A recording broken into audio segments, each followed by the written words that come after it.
Assalamualaikum warahmatullahi wabarakatuh.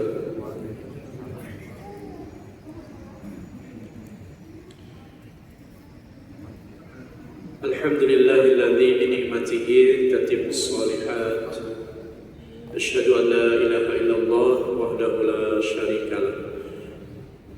Wa asyhadu anna Muhammadan abduhu wa rasuluh. Allahumma salli ala nabiyyina Muhammadin nabil mustafa wa ala alihi wa ashabihi wa man tabi'ahum bi ihsanin ila yaumil qiyamah.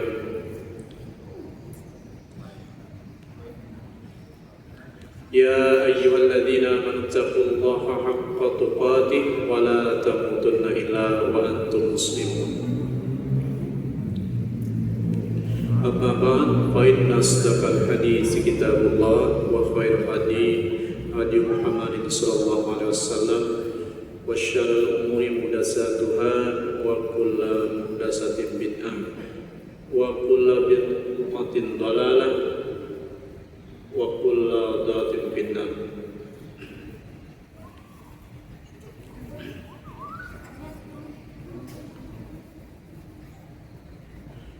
Puji syukur senantiasa kita aturkan, kita panjatkan kehadirat Allah Subhanahu wa taala.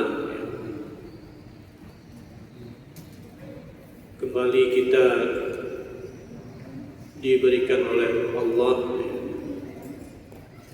kenikmatan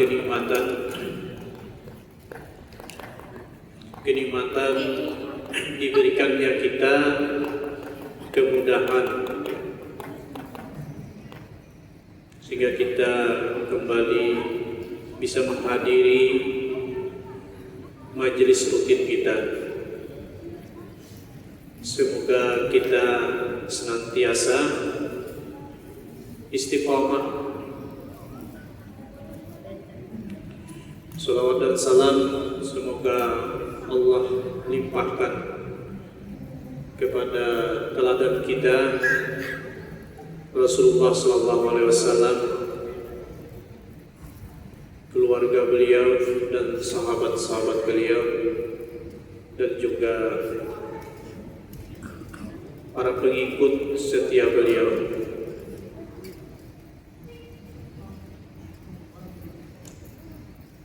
Baiklah, kita melanjutkan kembali tema tentang manfaat muhasabah atau evaluasi diri,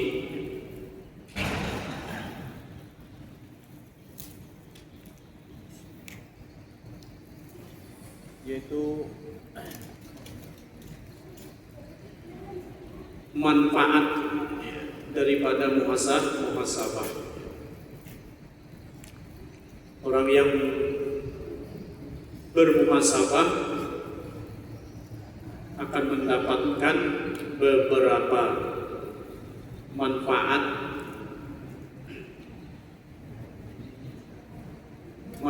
di dunia ini, lebih-lebih lagi manfaat di akhirat.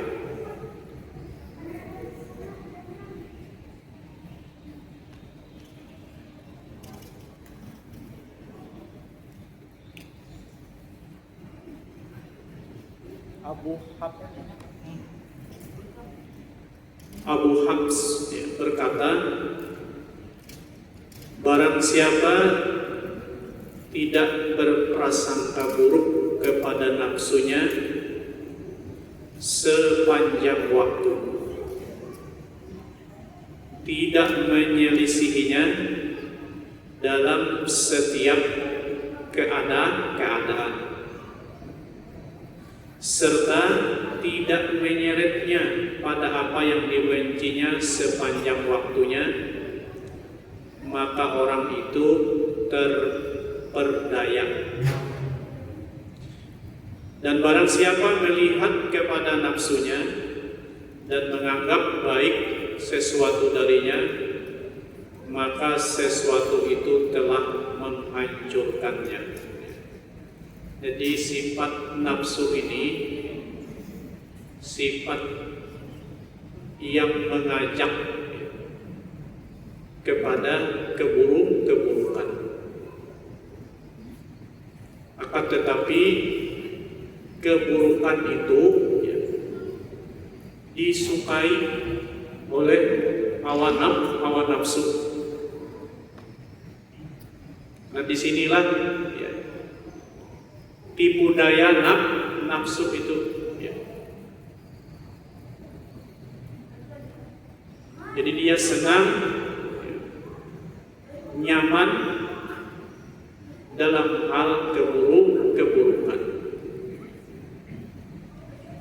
Dan sebaliknya, nafsu itu tidak senang dengan kebaikan.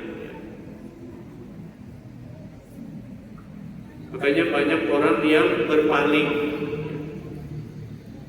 enggan, berat, bahkan meninggalkan kebaikan atau amal soleh.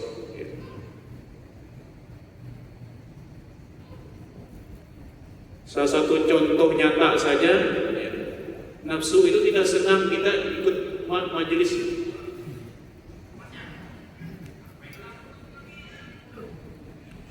Nggak senang kita hadir ke masjid. Maka harus diselisihi, kata Abu Habs, dan harus berprasangka buruk. Jangan sebaliknya kita memandang hawa nafsu kita itu baik.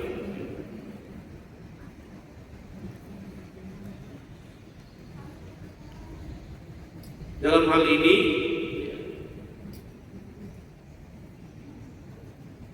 ada hadis yang menyebutkan bahwa surga itu diliputi oleh sesuatu yang tidak disenangi oleh hawa nafsu. Dan neraka itu senantiasa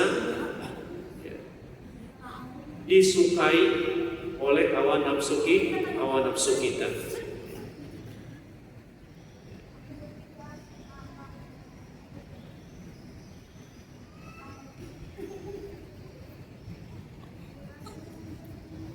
Makanya hati-hati kita dengan hawa nafsu.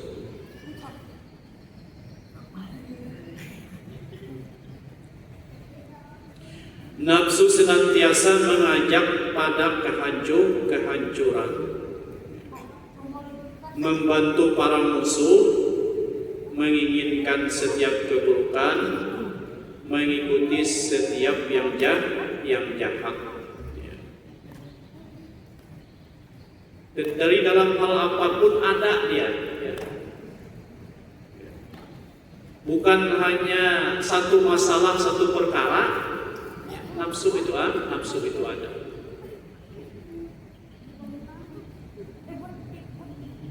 Misalnya adalah dalam hal kekuasaan.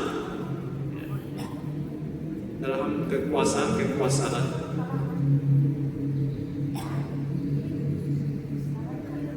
Di zaman Umar bin Khattab, itu salah seorang sahabat yang namanya Sa'ad bin Abi Waqqas itu, bagaimana beliau difitnah,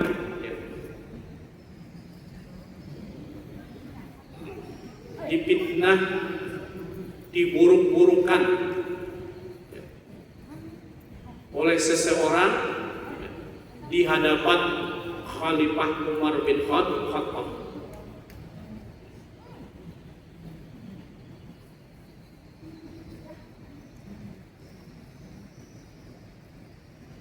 Sehingga Sa'ad bin Abi Waqqas ini dicopot dari jabatannya. Padahal Khalifah Umar bin Khattab mengetahui bahwa sahabat Sa'ad bin Abi Waqqas tidak seperti yang dijelek-jelekan, diburuk-burukkan oleh orang lain, tapi untuk menghindari fitnah. Umar bin Khattab mencopot jabatannya. Dalam perkara ini ada nafsu yang ingin berbuat jahat kepada orang baik.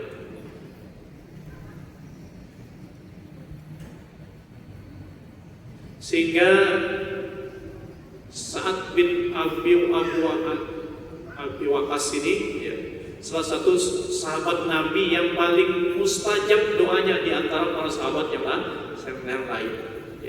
Itu satu keistimewaan dari sahabat Sa'ad bin Abi Waqqas. Bahkan ada yang meriwayatkan sebelum tangan yang ditengadahkannya diturunkan itu doanya sudah dikabulkan oleh Allah Subhanahu wa taala.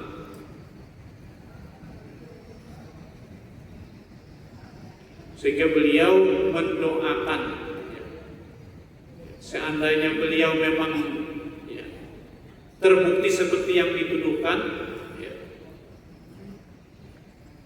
tidak sebagaimana yang dibutuhkan, maka seorang yang didoakan itu panjang umurnya,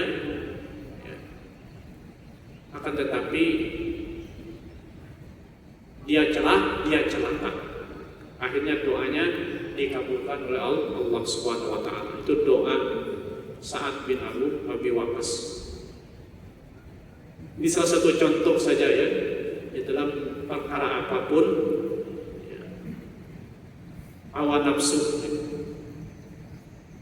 selalu hadir.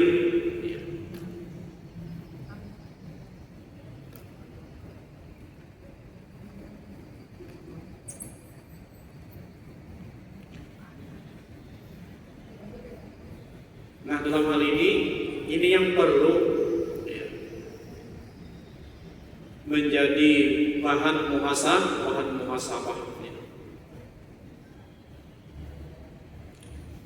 di mana adalah manfaatnya untuk mengetahui aib atau kekurangan diri kita.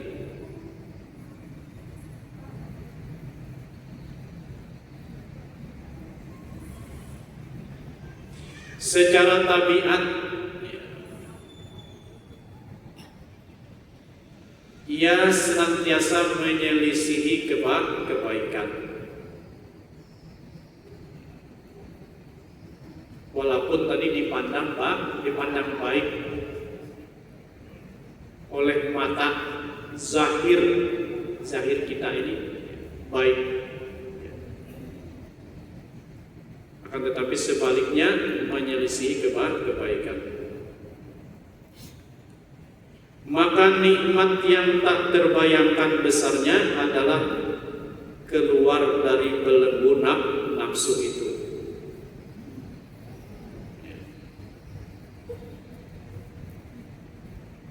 Salah satu amaliyahnya untuk melemahkan hawa nafsu ini apa? Yaitu adalah puasa.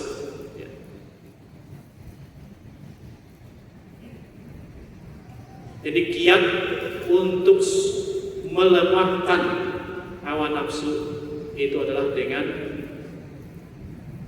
puasa.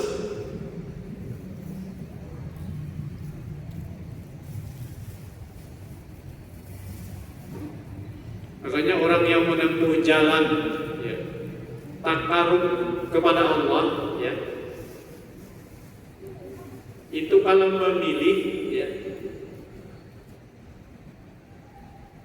antara kenyang dan lapar, itu dia memilih lapar. Kalau kita gimana? Kalau ada pilihan milih kenyang dan milih lapar, coba pasti kita memilih kenyang. Jadi orang yang ingin melemahkan hawa nafsunya itu menghindari kekenyangan. Bahkan ada riwayat menyebutkan antara kaya dan miskin, maka dia lebih memilih miskin daripada kaya. Karena dia khawatir,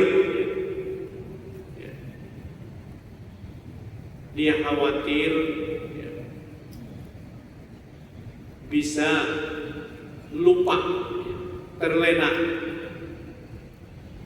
dengan banyaknya harta, disibukkan dengan dunianya, sehingga merampas kesibukan akhiratnya.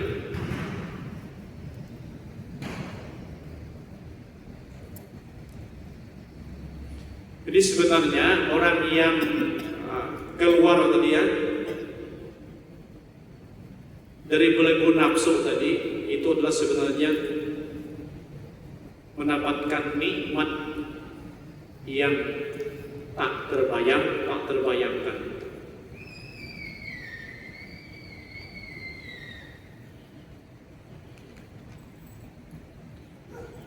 Karena orang yang tidak mau terbelenggu hawa nafsu ini kan dia memandang akibatnya. Nah itu. Kenapa orang terbelenggu itu? Karena dia tidak memandang akibat dari hawa nafsu itu.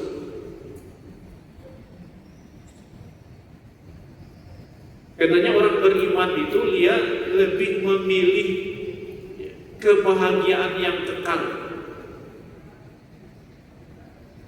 ketimbang kebahagiaan yang disegerakan di dunia ini.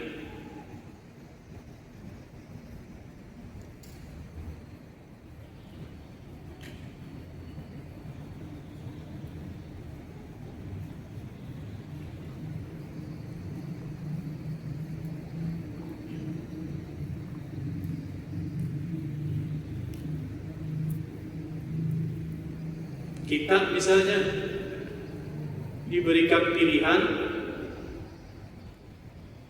kaya di dunia atau kaya di akhirat, kira-kira kita bisa milih kaya di dunia ya, daripada kaya di akhirat.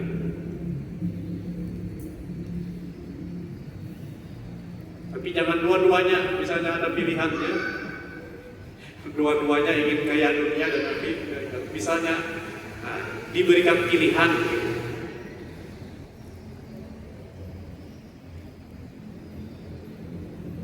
tapi kalau seandainya pahala akhirat itu ditampakkan,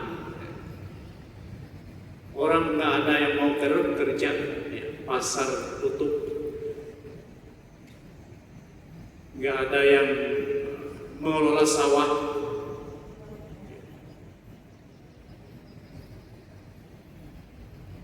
Jadi orang pada ngumpul di masjid, ibadah saja sih, tidak berjalan kehidupan. Kalau misalnya ditampakkan pahala akhirat itu. Barangkali orang puasa saja ya, tidak makan, malam tidak tidur, ibadah saja, full ibadahnya. Kalau misal ditampakkan,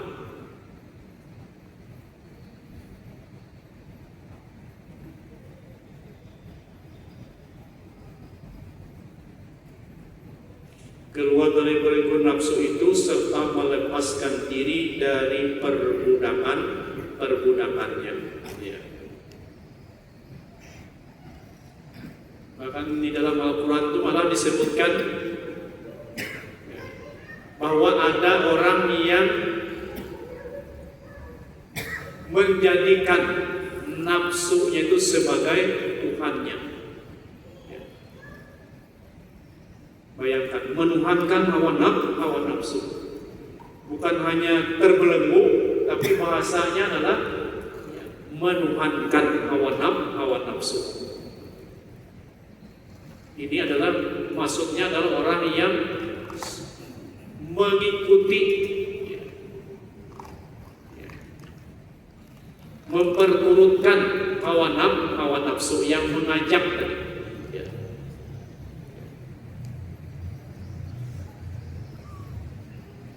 Dia kan sifatnya nafsu kan di jiwa kita, ya, di hati kita, perasaan kita, ya.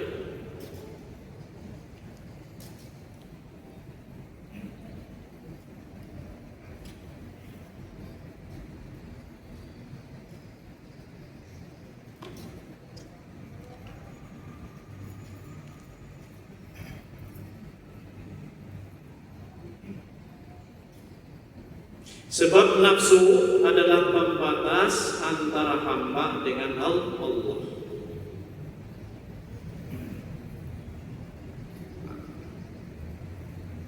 Ibaratnya dinding, ya, pembatas antara kita dengan Allah. Artinya kalau kita memperteruskan hawa nafsu kita, maka kita terdinding dengan Allah, terhalang. Makanya orang terhalang daripada dekat atau beribadah dengan Allah.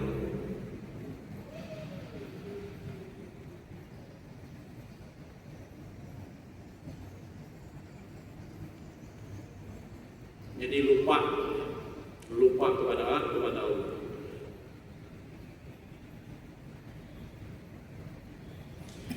Dan orang yang paling mengetahui tentang nafsu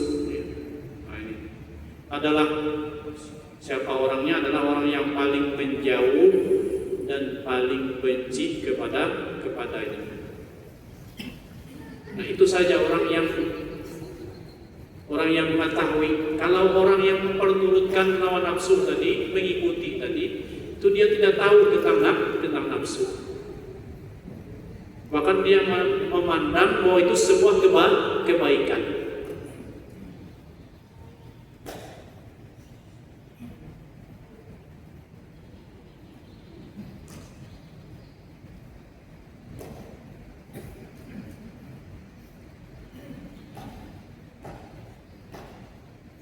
Jadi orang yang menjauh dan paling benci kepada hawa nafsu.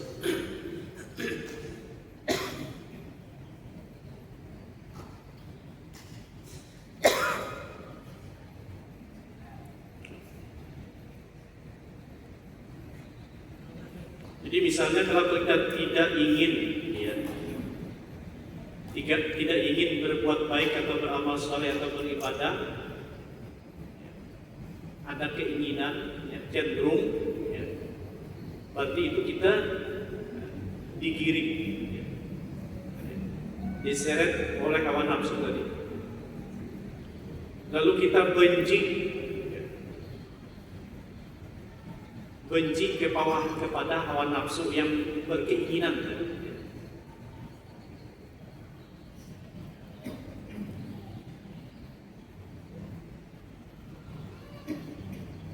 Nabi itu kan pernah sebelum beliau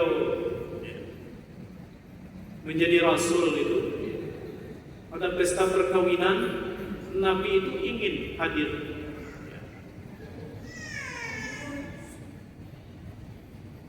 Tapi di tengah perjalanan Nabi ini mengantuk dan tertidur. Tinggal kesampaian karena beliau terpelihara, dijaga oleh Allah Subhanahu wa taala.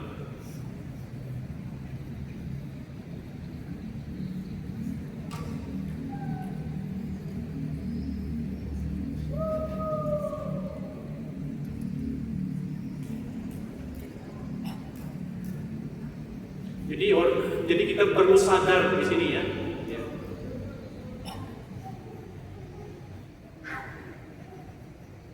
Bisikannya itu dan kita membencinya.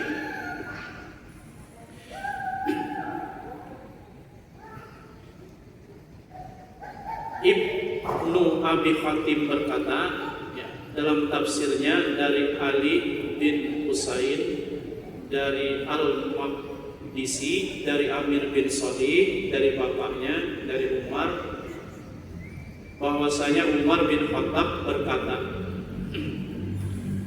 wahai Allah, ampunilah kezaliman dan kekufuranku.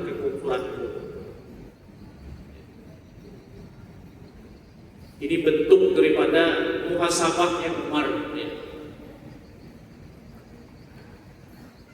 Sahabat utama kedua, ya, setelah Abu Bakarnya adalah Umar.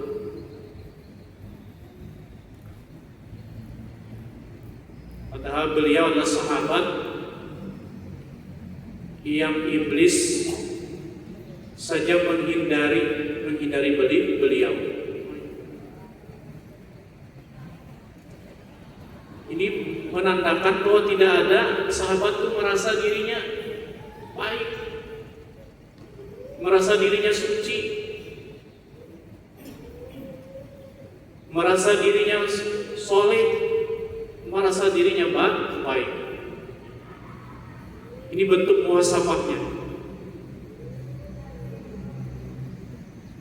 Padahal Sa'ad bin Abi Waqqas tadi itu 10 sahabat yang dijamin masuk surga, termasuk Umar bin Khattab.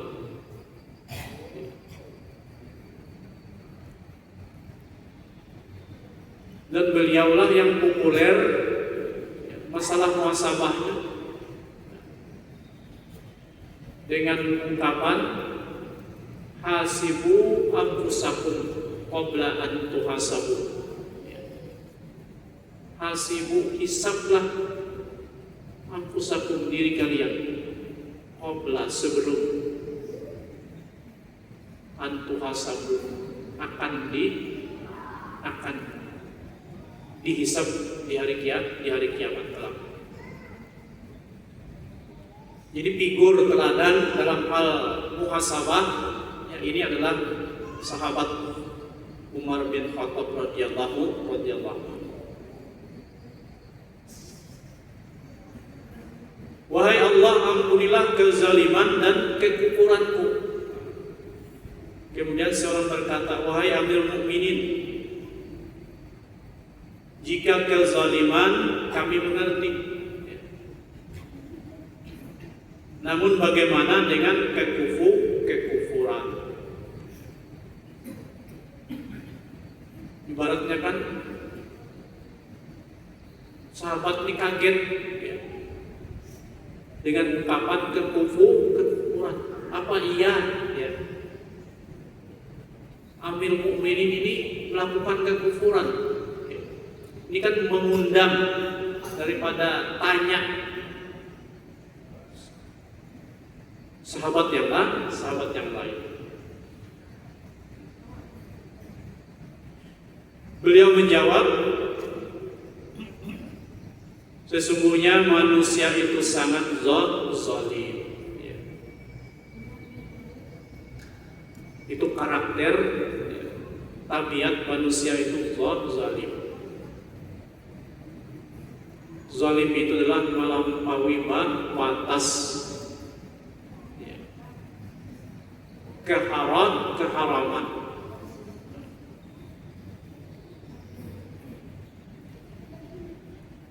Zuluman, zalim itu kegelapan.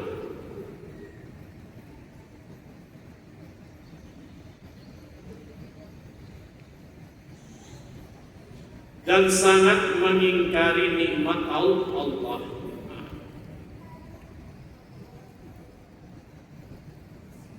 Jadi watak daripada manusia itu adalah kufur, ya, mengingkari nikmat Allah Subhanahu wa taala.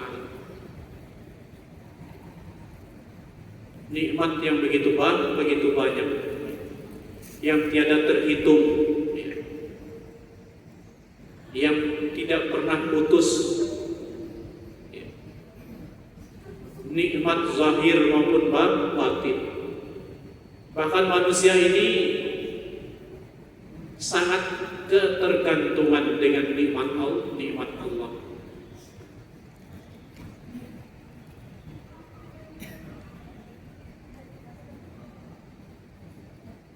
Makanya satu saja nikmat Allah itu hilang,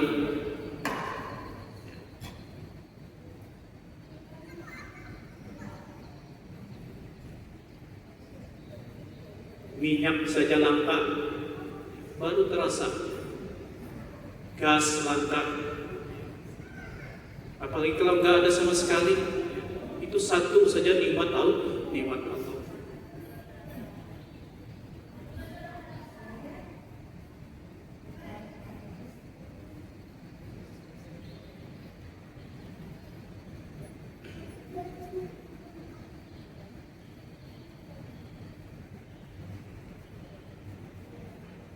Makanya banyak-banyaklah kita bersyukur atas nikmat yang diberikan oleh Allah Subhanahu wa taala.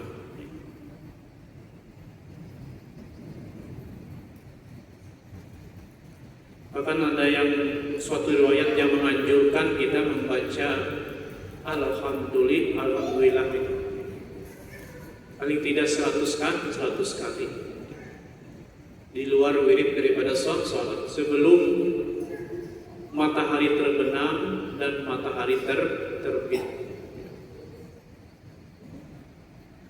Kalimat syukur Alhamdulillah.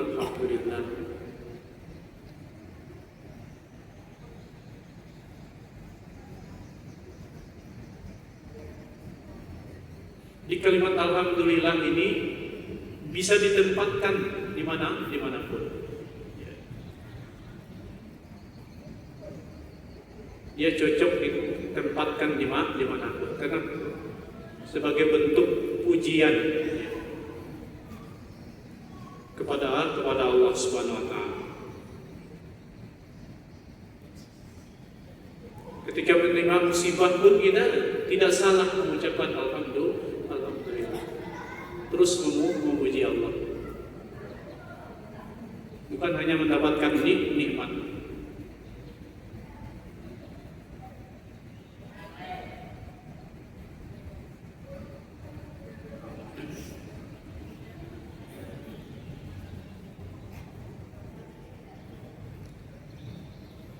Salah satu yang bisa kita praktekkan dalam keseharian kita ketika kita makan dan minum itu, apalagi saat kita haus, betapa bersyukurnya atas nikmat yang diberikan oleh Allah yang menghilangkan dahaga kita, bahwa ini adalah datangnya dari Allah. Ini rezeki dari Allah. Ingat hati kita kepada Allah atas kebaikan Allah Subhanahu wa taala. Ya, bentuk syukur kita kepada nikmat Allah dalam bentuk ibadah. Itu bukti syukur yang sebenarnya.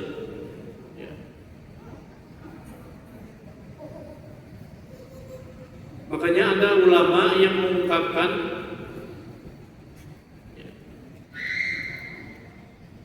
menganalogikan seandainya ada seseorang itu memberikan kebaikannya kepada kita, bisa membuat kita cinta dengan orang tersebut. Kalau misalnya ada teman yang begitu baik dan kita sering bantu kesulitan kita, bersimpati kepada kita, hadir ketika kita susah,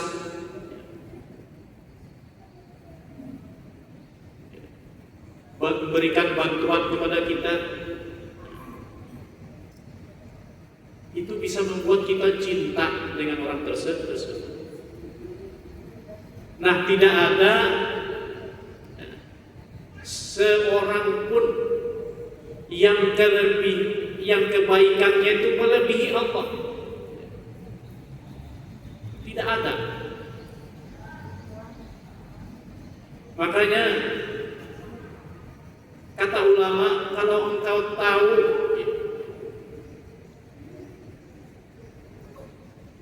merasakan kita kebaikan Allah itu,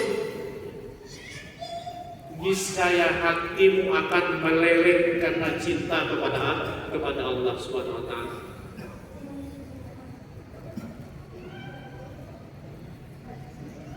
nikmat yang per detik-detiknya. Napas kita.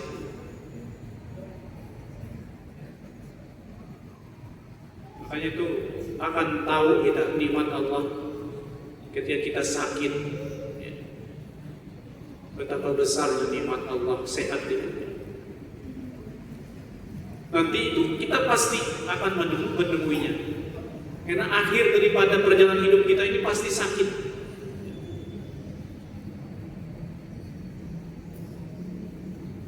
Sehat gimana pun kita tetap di akhir daripada perjalanan hidup kita akan sakit. Sakit apa? Kita tidak tahu. Apakah ginjal kita, jantung kita jadi penyebab kematian kita? Sampai kita masuk ruang ICU.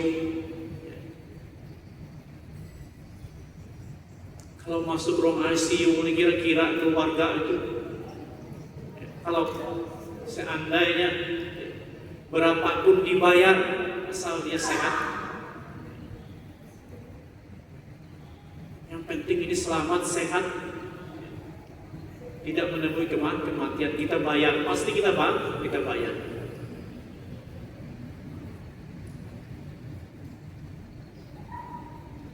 Jadi melelehnya hati kita karena cinta kepada Allah.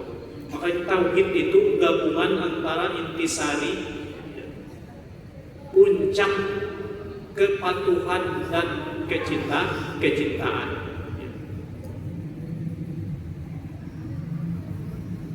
Jadi orang yang mengenal Allah itu beribadah, dia beribadah kepada Allah itu menggabungkan antara kepatuhan dan kecintaan kepada Allah.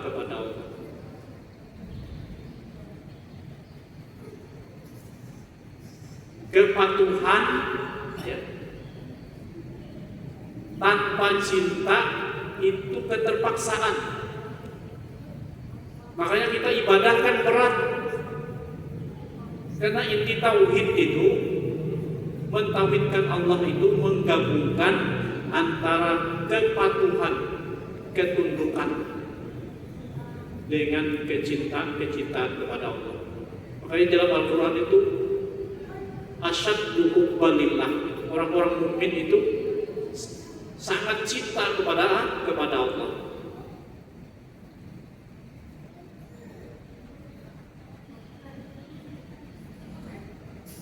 Ada kesempatan subuh tadi kan di majelis kami mengungkap masalah ini ya.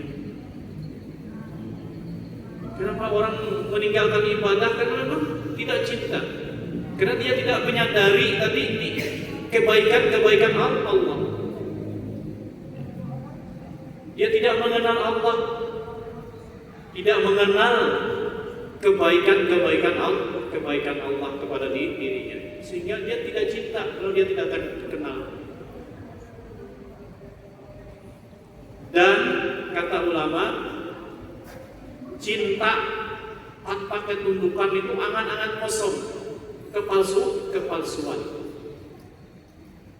Jadi tanda orang yang cinta itu dia tunduk, patuh kepada atas permintaan. Orang yang dicintainya. Jadi ketika orang mengaku cinta tapi tidak mau memenuhi permintaan, Allah ini kan banyak permintaan kepada kita. Supaya kita beribadah, supaya kita taat. Jadi tidak ada ketundukan itu, bahwa orang itu tidak cinta.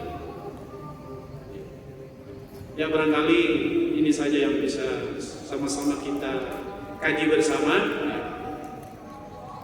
tentang tema muhasabah ini. Subhanakallahumma bihamdika asyhadu an la ilaha illa anta astaghfiruka wa atubu ilaik. Assalamualaikum warahmatullahi wabarakatuh.